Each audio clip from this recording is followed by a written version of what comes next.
the live stream between Biden and Hillary, to me, it seems even Hillary was saying it, how far back they go and the lunches that they would have together. And they were gushing she was gushing about Biden, how great he is. I think Biden, Hillary, Obama, they had all this stuff in the works. I wouldn't be surprised at all. In fact, I mean, look, Alex, I've always been open to this idea. I'm coming around to it. Let me put it like that. I mean, I really am, because the pieces are falling into place. They are. All the pieces to that effect are falling into place. And suddenly, as I said, we've got Tara Reid coming forward, and maybe that's not a coincidence either. I mean, they must have known about Tara Reid. Oh yeah, of course they knew. They've got all kinds of documents that are sealed that Biden won't. That Biden or Delaware, I forgot the complaint. So she files a complaint. And I'm not sure if she filed. I forgot. I was reading a story about it. She filed it with Congress, or she filed it with Delaware state officials, but they won't release it. Okay, we should look. They at refuse to release it. Yeah, we can look at when we do steel. When we do the steel one, I mean, I take it we're doing the steel separately. Are we doing the steel separately? I think we should. I think we might want to cover all that too, actually, because clearly there's all kinds of things going on. Your theory is a brilliant one. I would say this straight away. It never crossed my mind. I just say something, Alex. I mean, lawyers, and I'm trained as a lawyer, we look at the details, but if we don't see something and the dots are not immediately obvious, we don't have that leap to see beyond what we see, because that's our training. I mean, that's I'm not saying that. Like, what I'm thinking is that I'm not saying that Biden and that they've cooked this up in 2014, 15. I'm saying all three of them were in it together, right? They were all pals. Biden, Obama, Hillary. Then when they saw Trump on the ascent, Hillary was going to run, obviously. And we know that Obama told Biden, it's not your turn, it's Hillary's turn. You're not going to run for president. Hillary's got it. I'm sure that they also told Biden, look, Hillary's going to be the next president. We got to take Trump out. Joe, you pretty much run the country. You are the de facto president. Yeah. Let's start digging up some intel on Alex, to give to Steele. I can remember the fact that Biden was in and out of Ukraine almost every week in 2016. He was going there backwards and forwards all the time. So, I mean, I think it was in 2016 that he got the Procurator General, Shokin, sacked. So, I mean, this isn't, he was absolutely running the show in Ukraine right the way through. And I'm going to say straightforwardly, if the Ukrainians really were providing data, information to support Russiagate, it's inconceivable Biden wasn't involved. Oh, yeah. I remember Biden made a trip to Cyprus in 2017, I think, or 2016 or 2017, 2016. And I remember everyone was thinking, oh, Biden's coming to Cyprus so he can solve the Cyprus problem and, the dispute with the North and Turkey. And I was just sitting, that's when we were writing a bunch of stories about Hunter Biden, what was going on in Ukraine. I was sitting there thinking, come on, give me a break. He's coming to Cyprus to look after his money. Exactly. Well, that's exactly what Ukraine. That's what he's coming here for. He's coming here to check up on the money. Exactly. He's about to launder back into the U.S. I completely agree. I mean, I hadn't thought of Biden, but I think you're absolutely right. I think you hit the nail on the head on that one. Okay, let's. He's like a bag man. You know what Biden is? He's like a bag man. He's not a top guy, but he's like a bag man. That's why they're going to do the bait and switch with Hillary. That's Biden's job.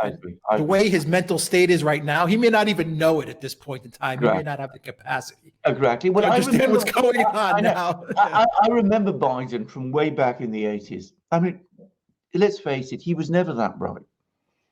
No, he's a bagman. He's like Fredo in The Godfather 2. Exactly. They send him here, they send him there. Fredo, take care of this. Fredo, take care of that.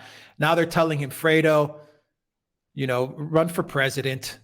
You're going to be a placeholder, but eventually you're going to get pushed aside. We're going to put the real candidate in, and the media is going to spin it as if Biden is a hero. He's I going to know. step down. They're going to say, what a courageous man. It takes a lot of integrity and No, honesty and guts to admit that, you just can't go on anymore. And I know. he's going to give it now to a woman, and it's going to be great. We're going to have a first woman president, and we should be celebrating what a chivalrous man Biden is. And they're going to spin the whole thing like that. Absolutely. It's clear as day. Absolutely. Completely agree. Okay. Let's talk MH17. MH17. Let's talk MH17. I may put that part of the video. By the way, Alexander, I'll see if our viewers, I'll look over the video and I'll see if our viewers like it. Maybe I'll put it in this before the video segment. So I'm just letting all the viewers know. Anyway, let's talk about MH17. You sent me an article, what's going on in MH17, what's going on in the Netherlands, because the Netherlands, I don't know, some bad stuff is going down there. Some really bad stuff. It's a very interesting country. I mean, it's, first of all, by the way, we shouldn't think of the Netherlands as a particularly small country. I mean, it's about it's quite a powerful weight in Europe. It's a big economy in Europe. And of course, it's also got lots of international institutions. I think it's more powerful than they lead themselves to be, which is very clever. I think they're a lot more powerful than they present themselves to be, and I think that's on purpose. I completely agree with that. But anyway, let's talk about MH17. I mean, a couple of weeks ago, we did a video in which we discussed the fact that this trial was underway and that an awful lot of the witnesses were, well, all of the witnesses, as far as I could tell, were anonymous. And I made very clear my very, very strong objection to that. I thought that was wholly wrong, that one should have anonymous witnesses. And I did say, I did wonder whether the Dutch court, which is a domestic Dutch court, which is trying the case, would accept evidence from anonymous witnesses. And sure enough, it has. It's just made a ruling saying that out of 13 witnesses, 12 will give their evidence anonymously. Now, that means, by the way, as far as I can tell, that the defense, and there is a defendant with a legal team able to ask questions and to probe evidence, but it means that the defense will not be able to cross-examine those witnesses. Now, that seems to me extraordinary. That is such a total violation of the right of fair trial that I'm just staggered. And the argument, of course, is that, that these people are in danger. Presumably Russian intelligence would come after them and do all the bad things to them, all that usual James Bond stuff. But I repeat again, first of all, there's no evidence of that. But I repeat again, the point I often made. In the United States, you have lots of cases involving organized crime. You have people, you had Al Capone and all kinds of trafficante and San Giancana, and all these people, they faced criminal proceedings. And what you do, and you see it in so many movies, is you create witness protection schemes so that the witness comes along, is protected until the trial, and then gives the evidence and then vanishes. And that's how it's supposed to work in order to guarantee a fair trial. We're talking about 12 individuals. We're not talking about hundreds and hundreds of witnesses. We're just talking about 12. Of course, they could put together a proper witness protection scheme if there were any real concerns that these people were in danger. The fact that they've chosen not to do so, to my mind, utterly prejudices the entire trial, and it shows that this isn't really a proper trial at all. This is a trial at The Hague. Is this correct? It's a trial at The Hague. What do you think of The Hague? But for a proper Dutch domestic court. Well, lots of funny things. What's your opinion? I mean, what I know The Hague for, what I know the most about what goes on at The Hague was during Serbia and the war crimes that The Hague tried over, which I thought was absolutely disgraceful, the way they treated Serbia during those proceedings. Absolutely disgraceful. But that's about as far as my knowledge goes about the Hague. What do you think about the Hague? The Hague is the location of two of the major international courts. One is the International Court of Justice, the so-called World Court, which is part of the UN system, and the other is the International Arbitration Tribunal, which is supposed to act as an arbitration panel. Now, both of these international tribunals, the World Court and the International Arbitration Tribunal, used to be very good. Increasingly, they've become, as far as I can see, cheerleaders or supporters of US policy. But there's always been the other part of the Netherlands, which is the Dutch courts themselves. And one's always up to now assumed this is a fairly strong legal system. This case has caused me to wonder. But there's also been another decision in a Dutch domestic court, which has also made me wonder, which is that a couple of years ago, the International Arbitration Tribunal awarded Chodorkovsky and UKOS shareholders $50 billion in relation to the Russian confiscation of UKOS after Chodorkovsky's massive tax evasions were exposed. Bear in mind, the European Court of Human Rights has said that was those were appropriate proceedings, and that Chodorkovsky is guilty. The International Arbitration Tribunal crazily took a different view and crazily decided that they could decide the case, even though, for all kinds of very clear reasons, that they had no jurisdiction to do it. But anyway, they made that decision. The Russians then appealed it to the Dutch High Court.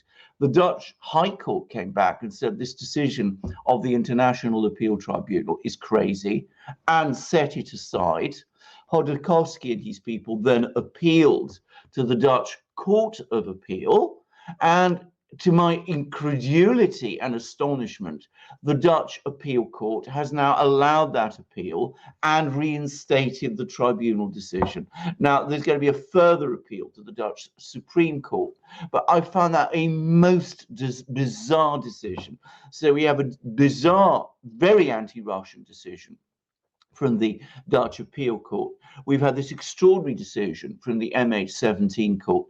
It seems to me that, the Dutch courts are pursuing and are actively embracing the anti-Russian narrative and are running with it, and they're running wild with it because, as I said, the one decision, the one in the Chodorkovsky case, the UKOS case, I thought was nuts. It made no sense to me. And this decision, the MH17 case, seems to me to be completely wrong and to act completely prejudice the whole concept of a fair trial in those proceedings. So there we go. I mean, things in the Netherlands are looking very, very difficult and very strange. And if there's any Dutch people following this program, then I think, they should be concerned and they should be asking serious questions. All right. So I got a message from one of our Patreons, and he sent me information on the leader for the Forum for Democracy Party, which is a rising party. It's from what I understand, it's a conservative right party, much along the lines of, say, La Lega, Salvini, or something along the lines of Marine Le Pen's party. But they've been rising in the polls. And this is from what I gather from my research. And one of their leaders, Thierry Baudet, who is the leader for the party, he actually has been very vocal about the anti-Russian stance in the Netherlands. And he also questioned what was going on with the MH17 trial.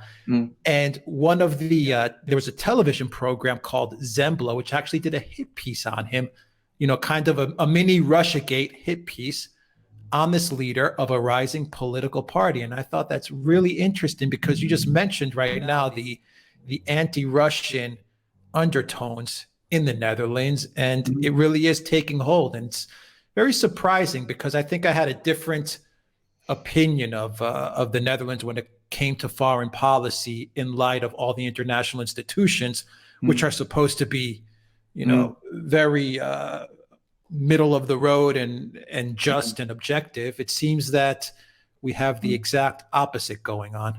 Well, indeed. And what you've just described about, hit pieces against politicians who take dissident views and who disagree with the anti-Russian narrative. Well, we've seen that now in so many other places. We saw it in Austria. We saw it recently with Salvini. There was a similar attempt to try and fabricate that with Salvini. Of course, the Italian people are much more skeptical about that kind of thing. It didn't really work there. But of course, now it's come to the Netherlands, where I think people tend still to be more believing about these things. But clearly a very, very orchestrated affair, an attempt to try and embarrass and humiliate this man. I mean, Marine Le Pen has also, of course, been the victim of that kind of thing. Right. So she's also been called a Russian. Exactly. Absolutely, she has. As has Salvini, I think, as and well. As Salvini, and as I said, and the fact that indeed, well, I said, I mean, Salvini there was an attempt to create a story around him that, you know, that he'd had contacts with all sorts of Russians. And you remember there was even a bizarre story about a plot, you know, a terrorist plot. I mean, it was all very weird, but it all fell apart because basically people in Italy are very much more skeptical about these things. But in places like Austria, and even more so, I think, in the Netherlands, they're not. And my impression is that, you know, things are being tightened up in the Netherlands. Somebody's made a decision that, you know, we can't have people going about calling into doubt our policy. And therefore, we have seen a certain tightening up going on. I'm going to remind you of two other things about the Netherlands. The OPCW, remember them? They're also based in The Hague. And there was another very, very strange story, which we covered some weeks ago, I think, where Dutch intelligence claimed during the Russiagate story, during the height of the Russiagate story, that they'd actually hacked Cozy Bear, which is one of those, groups, hacking groups in Russia, which supposedly had been involved in hacking the DNC. And we pointed out how that story was clearly completely wrong. And in fact, we've received all kinds of information now, which further shows how wrong it was. But that shows that Dutch intelligence was also involved in the whole Russiagate story in its own way. So we have all kinds of things going on in the Netherlands, and they're getting really rather concerning. Because you're quite right. I mean, I used to know. I mean, you know, the Netherlands and Britain are very, very close, not just geographically, but emotionally. We even shared the same king for a while. William III was king of the Netherlands, and elector of the stadtholder of the Netherlands at the same time that he was king of Britain, king of England. So, you know, we had a very close connection with the Netherlands, and I know the Netherlands, and I've always liked the place. I've always found it a very attractive country. I mean, I've never been particularly attracted to some of it. I dislike some aspects of what goes on in Amsterdam, but if you go outside Amsterdam, it's a very decent, good, democratic country, and one where the rule of law has meant a great deal. And it seems to me that's fraying now. And clearly they have been pulled into this particular agenda with MH17, with UCOS, with OPCW, with Russiagate, with this particular individual, this politician who's now been targeted in this way. These are not the kind of things one likes to see happen in a country like that. And I hope, as I say, Dutch people will notice this and will make a stand against it. Yeah, anyone that's watching from the Netherlands, it would be great to have absolutely your opinions and your opinions about the these comments. things. Yeah. Exactly. Yeah, absolutely. And that's with all things, with all the madness and the anti-Russian stuff and the deep state stuff. Mm-hmm. I always go back to the genesis of it all, which is Yugoslavia and Serbia. And once again, the Netherlands and The Hague played a key role there. They certainly did. It seems that that's where the world, you know, the train fell off the tracks for me. Indeed. Well, indeed, absolutely. And can I just also remind you, Alex, that of course the International Tribunal for War Crimes in Yugoslavia was also based in The Hague. So you've got them there also. So I mean, and you know, I'm going to say this. I wonder whether some of this very, very strange, because it was that tribunal which was the first place where the practice of hearing from anonymous witnesses became normalized. That they started that. Whether this culture that started with the tribunals in The Hague, which are international tribunals, has now seeped into the domestic courts. It seems like it has, and it's a very bad thing. And Dutch people should be very concerned about it, because if you start normalizing something like that, then it starts affecting all sorts of people. I mean, Dutch people who get hauled up amongst, before the courts, may find that they don't know who their accusers are, and that's a very bad thing in any system. All right. Well, we're going to talk a lot about corrupt intelligence agencies and courts in our video dealing with Steele and Flynn and Russiagate. So let's get to it.